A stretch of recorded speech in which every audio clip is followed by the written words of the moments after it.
ఇప్పుడే Country Delight app ని download చేసుకోండి. Download the Country Delight app now. Devi Durgamma, Sridevi Durgamma, Devi Durgamma, Sridevi Durgamma. నమస్తే అమ్మా. నమస్తే తల్లి. అమ్మ, నవరాత్రుల్లో ఈ రోజు 7వ రోజు అమ్మవారు మహాచండి రూపంలో దర్శనమిస్తారు కదా. మహాచండి అంటే ఉగ్ర స్వరూపం కదమ్మా. అంటే ఉగ్ర స్వరూపాన్ని మనం ఏ విధంగా అమ్మవారిని శాంతింపచేసి మనము దర్శించుకోవాలి అంటారు అసలు? ఓం శ్రీ మాత్రే నమః.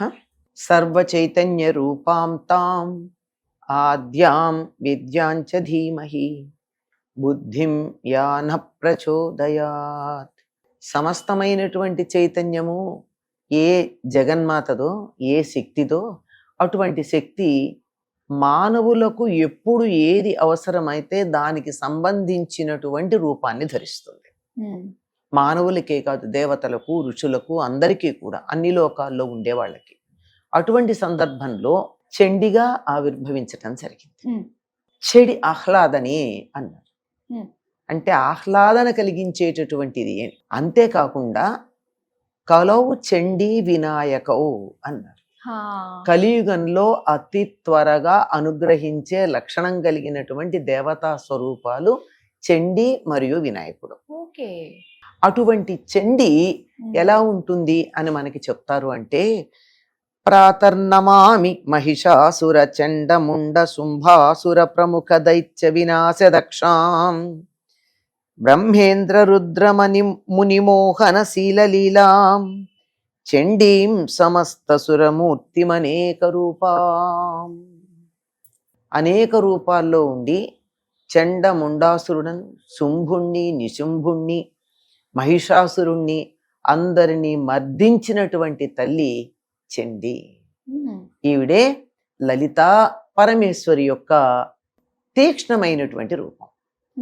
మీరన్నారే తీక్ష్ణత అన్నది కోపం అంటారే అని.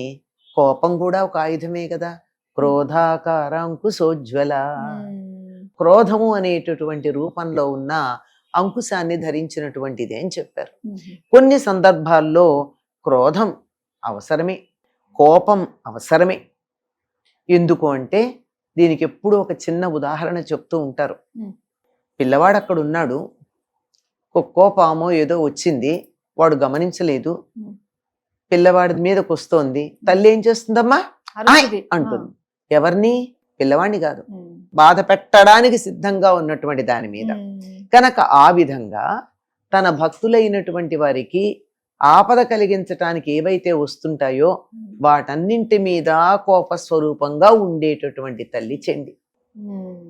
ఈవిడ ఎలా ఆవిర్భవించింది అంటే, లలితా పరాభట్టారిక యుద్ధం చేయడానికి వచ్చినప్పుడు చండు ముండు అని ఇద్దరిని పంపించాడు వీడు యుద్ధానికి, రాక్షసుడు. ఆ చండముండుల్నిద్దరినీ చంపాలి అంటే అమ్మవారిలా కనుబొమ్మలు ముడివేసింది. కనుబొమ్మలు ముడి వేస్తే ఆవిడ కోపం వచ్చింది. కోపం వస్తే కదా కనుబొమ్మలు ముడి. ఆ కోపంతో కనుబొమ్మలు ముడి వేసినప్పుడు ఈ కనుబొమ్మల నుండి ఒక రూపం ఆవిర్భవించింది, నల్లని రూపం. అందుకని ఆవిడని కాళి అని కూడా అంటారు. వెంటనే అన్నది, వాళ్ళ సంగతి చూసుకో అన్నది. ఆవిడ వెళ్ళింది, ఆ ఇద్దరిని చంపి తలలు తెగగోసి 2 చేతులతో వాళ్ళ తలలు పట్టుకుని ఇట్లా వచ్చింది ఆవిడ. ఈ విగ్రహాలు కనిపిస్తూ ఉంటాయేమో, మనం 2 చేతులు ఇలా పట్టుకుని వచ్చింది. చండముండుల్నిద్దరిని సంహరించింది కనుక ఆవిడ్ని చాముండా. తీక్ష్ణమైనటువంటి కోపంతో ఉన్నది గనక చండి అన్నారు. కోపం నుండి ఆవిర్భవించి నల్లగా ఉన్నది గనక కాళీ అన్న పేరుతో కూడా పిలిచారు. ఎందుకే? మహిషాసుర చండముండ ఆది దేవ అందరినీ సంహరించి శుంభాది దైత్యుల్ని కూడా సంహరించింది అని చెప్పడం. ఇవన్నీ చంపింది చివరికి మహిషాసురుని సంహరించినటువంటిది మనకి అమ్మవారని తెలుసు. మరి ఈవిని చెప్తారేమిటి అంటే, ఈ ఒక రూపంతో వెళ్ళి సంహరించింది. కానీ ఉన్నటువంటి శక్తి ఎవరిది? అమ్మవారిది.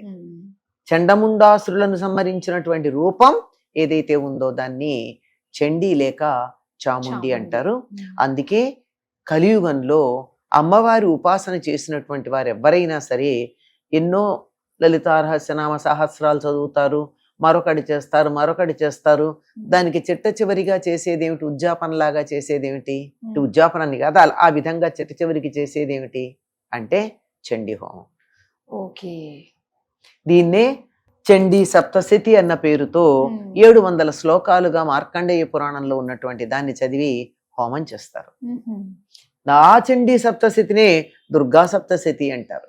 ఓ చండీ సప్తస్థితి రెండు ఒకటే. రెండు అంటే దుర్గా అన్న చండీ అన్న ఒకటే. అయితే దుర్గాదేవే చండీ రూపాన్ని ధరించి వాళ్ళని సంహరించడానికి వెళ్ళింది. ఎట్లా అంటే ఇప్పుడు పిల్లవాడికి చదువు చెప్పేటప్పుడు అమ్మ ఉపాధ్యాయురాలు, అన్నీ శుభ్రం చేసేటప్పుడు పని మనిషి, రాత్రి పడుకో పెట్టి జోల పాడేటప్పుడు గాయకురాలు, అల్లరి చేస్తే బెత్తం చేతిలో పుచ్చుకున్నటువంటి హెడ్ మాస్టర్ కదా. ఇన్ని వేషాలు వేసింది ఎవరు?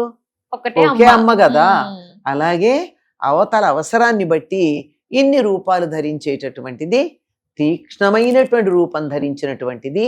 ఈవిడ ఎంత తీక్ష్ణంగా శత్రువుల పట్ల ఉంటుందో అంత అనుగ్రహంతో భక్తుల పట్ల ఉంటుంది. ఎంతగా ఉంటుందంటే ఈవిడ అనుగ్రహించినంత తేలికగా మరెవరు అనుగ్రహించరు. అంటే ఎప్పుడూ కూడా తొందరగా కోపం తెచ్చుకునే వాళ్ళకి తొందరగా కోపం తగ్గిపోయి ప్రేమ చూపించడం కూడా ఉంటుంది కదా. అదే లక్షణం.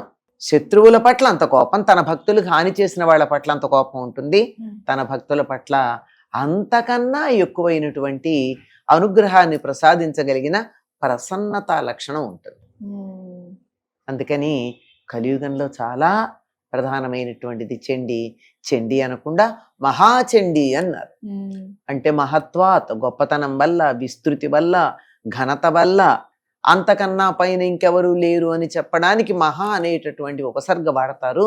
అటువంటి మహత్వం కలిగినటువంటి, గొప్పతనం కలిగినటువంటి, విస్తృతి కలిగినటువంటి, ఘనత కలిగినటువంటి చండీ మహాచండీ. అయితే మీరు అన్నారు చండీ పారాయణాలు, చండీ హోమాలు ఇవన్నీ కూడా చేసుకుంటూ ఉంటారు. నిజంగా ఈ మధ్య కాలంలో ప్రతి ఒక్కళ్ళు కూడా చండీ హోమాలకి బాగా ఇంట్రెస్ట్ చూపిస్తూ ఉన్నారమ్మా, చేయించుకోవాలి అని చెప్పి. అయితే చండీ హోమము అసలు ఎలాంటి పరిస్థితుల్లో చేయించుకుంటే మంచిదంటారు? మనం చేయించుకోవడం కాదమ్మా, చేయించాలి ఎప్పుడు కూడా. ఇప్పుడు మొత్తం అంతా కూడా అమ్మవారు చేసిన పని ఏమిటి? దుష్టుల్ని సంహరించటం, శిష్టుల్ని రక్షించటం. కనుక దుష్ట సంహారం జరగాల్సిన ప్రతి సందర్భంలోనూ కూడా మనం చండీ హోమం చేస్తున్నాం అంటే అర్థం ఏమిటి? దుష్ట సంహారం చేయడానికి సిద్ధపడుతున్నాం. ఈ దుష్ట సంహారం అంటే నాకెవరున్నారమ్మా దుష్టులు? నాలో ఉన్నారు 6 శత్రువులు, వర్గాలు. వాళ్ళని పోగొట్టుకోవడానికి చేయాలి. నేనేం యుద్ధాలు చేయడానికి రాజుని కాను, యుద్ధ భూమిలోకి వెళ్ళను, నా దగ్గర ఆయుధాలు లేవు, నాకు ప్రత్యక్షంగా కనపడి చంపాల్సిన శత్రువులు లేరు, మరి చండీ హోమం దేనికి? నాలో ఉన్నటువంటి ఈ 6 శత్రువులు ఉన్నారే వాళ్ళని, ఈనాటి పిల్లల భాషలో చెప్పాలంటే, యూత్కి అర్థమయ్యే భాషలో చెప్పాలంటే, నెగిటివిటీ ఏదైతే ఉందో అది పోగొట్టుకోవాలి. అది పోగొట్టుకుని సానుకూల దృక్పథాన్ని అలవరుచుకోవడానికి, తనలో ఉన్న పనికిరాని భావాలన్నింటినీ పోగొట్టుకోవడానికి, ఉత్సాహం తెచ్చుకోవడానికి, జీవితంలో ముందుకు వెళ్ళడానికి, విజయం సాధించటానికి కావలసినటువంటి ఆ ధైర్యం రావాలి అంటే చండీ హోమం వల్ల వస్తుంది. అయితే ప్రతి ఒక్కళ్ళు కూడా చండీ హోమం ఖచ్చితంగా చేయించాల్సిందే. ప్రతి మనిషి కూడా ఇప్పుడు చెప్పింది చేయించకపోయినా అందులో పాల్గొన్నా చాలు. మనం అందరం చేయించాలంటే దానికి చాలా పెద్ద తతంగం ఉంటుంది. అందరూ చేయించగలరా? సామాన్యులు చేయించలేరు కదా. పాల్గొనొచ్చు, అందులో భాగస్వామ్యం తీసుకోవచ్చు, సామూహికంగా చేసుకోవచ్చు. చండీ గొప్పతనాన్ని, ఆ కాళికామాత ఒక ఆవిర్భావం గురించి మాకు తెలియజేసినందుకు ధన్యవాదాలమ్మా. సర్వమంగళ మాంగళ్యే శివే సర్వార్థ సాధికే శరణ్యే త్ర్యంబకే గౌరీ నారాయణి నమోస్తుతే.